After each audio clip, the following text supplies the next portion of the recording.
राजा परीक्षित ने कहा, मुझे ये बताइए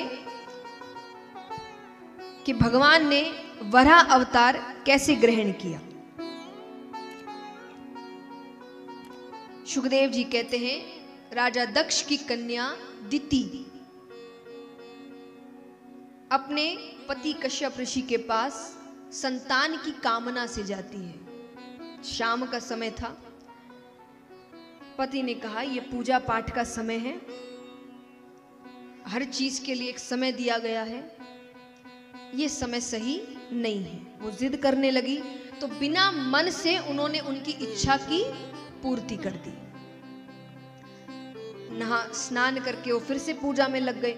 पत्नी ने सोचा पति नाराज हो गए, उनके पास जाती है। उसने कहा, मैंने जो किया आपके लिए ही किया, आपका वंश आगे बढ़ेगा, आपकी संतान होगी, आप जैसी तेजस्वी होगी। उन्होंने कहा, नहीं, गलत समय में किया हुआ कार्य गलत परिणाम देता है। कैसे गलत? बोले, तुम्हारे पुत्र होंगे और एक नहीं 2 जुड़वा पुत्र होंगे, पर महादुष्ट होंगे। और दुष्ट भी कैसे? राक्षसों में उनकी गिनती की जाएगी। दैत्य होंगे तुम्हारे यहां। कौन चाहेगा उनके बच्चे राक्षस निकले? वो रोने लग गई। वो कहती, मैंने कोई गलत इच्छा से कोई काम नहीं किया था, मुझे सिर्फ संतान चाहिए थी।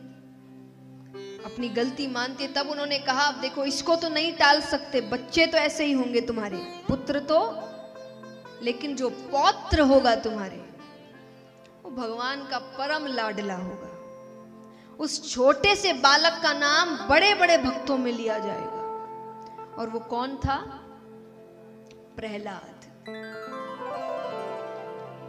दिति के पौत्र हुए थे प्रहलाद। तो पुत्र कौन हुए? हिरण्याक्ष और हिरण्यकश्यप। अब देखिए, क्योंकि सुनने में ये बातें अजीब लगती है पर समय अलग है। जब गर्भ धारण करते हैं तो कितने समय के लिए गर्भ धारण करते हैं? 9 महीने। दिति ने 100 वर्षों के लिए गर्भ धारण किया। और बालक जब हुए तो विचित्र अस्त्र शस्त्र लिए पैदा हुए, और पैदा होते ही विशाल रूप को धारण करते हैं। राक्षस पैदा हुए हैं। अब यहां पर सुखदेव जी से पूछते हैं राजा परीक्षित कि ये ऐसे विचित्र क्यों हुए और ये कौन है असल में? तब सुखदेव जी कहते हैं कि ये और कोई नहीं, भगवान के द्वारपाल हैं, जय और विजय। क्यों? एक बार भगवान आराम कर रहे थे, सनकादि ऋषि आते हैं, उनको कुछ जरूरी काम था भगवान से। उन्होंने द्वारपालों से कहा कि भगवान को बुला दीजिए। उन्होंने कहा वो आराम कर रहे हैं। अरे बोले, मुझे बहुत जरूरी काम है, आप उनसे कहिए कि हम आए हैं। अगर वो कह देंगे जाने के लिए तो हम चले जाएंगे। जय विजय कहते हैं, समय देखते नहीं हो, कभी भी आ जाते हो। उनका निरादर करते हैं। निरादर करते हैं तो उनको क्रोध आता है।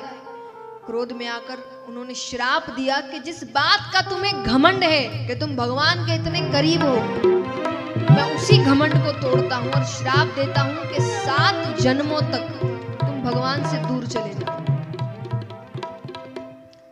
श्राप सुन के तो वो डर गए, बहुत रोते हैं, बहुत माफिया मांगी, बहुत क्षमा याचना की। तब वो कहते हैं कि श्राप को टाल नहीं सकता पर कम कर सकता हूं। 7 जन्म की जगह 3 जन्म हो सकते हैं, लेकिन 3 जन्म में तुम्हें भगवान से ऐसी दुश्मनी लेनी पड़ेगी, इतनी दुश्मनी कि भगवान को तुम्हारे लिए अवतार लेना पड़े। तब इनके जो 3 जन्म हुए थे, वो एक था हिरण्यकश्यपु, भाई भाई बनके, दूसरा जन्म था रावण और कुंभकर्ण, और तीसरा था शिशुपाल और दंतवक्र। ये 3 जन्म हुए थे जब ये तीनों ने भगवान से अत्यंत दुश्मनी ली है। तो यहां पर 2 पुत्र हुए, हिरण्याक्ष और हिरण्यकश्यप। हिरण्याक्ष होते हैं वो समुद्र की विशालता देखते हैं और उसको युद्ध के लिए ललकारते हैं। समुद्र ने कहा, मुझसे युद्ध मत करो, मेरे तल पर पृथ्वी रखी है, इसको लेने कोई आएगा। उसको पता था भगवान ही आएंगे। उसने कहा उनसे युद्ध कर लेना। ठीक है, वो पृथ्वी के पास जाकर बैठ गया।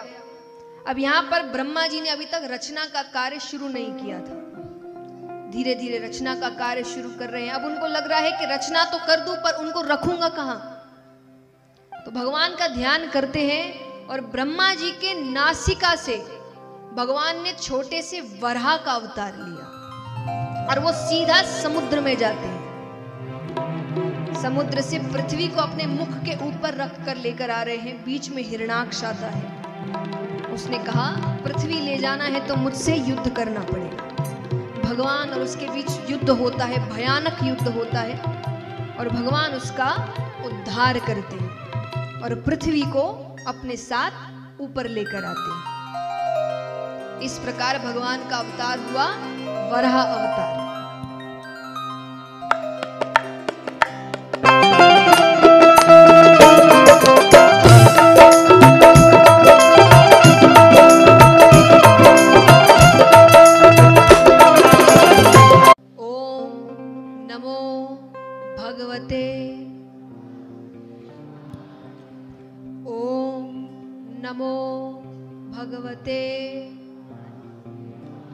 आइए हम सब भी जाप करते हैं, कहीं हमें भी दर्शन हो जाए।